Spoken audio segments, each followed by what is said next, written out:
ఇదే కదా నీ కథ ముగింపులేనిదై సదా సాగదా ఇదే కదా నీ కథ ముగింపులేనిదై సదా సాగదా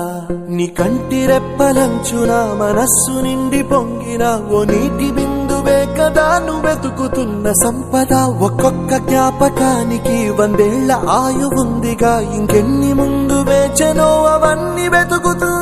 పదా మనుష్యులందు నీ కథ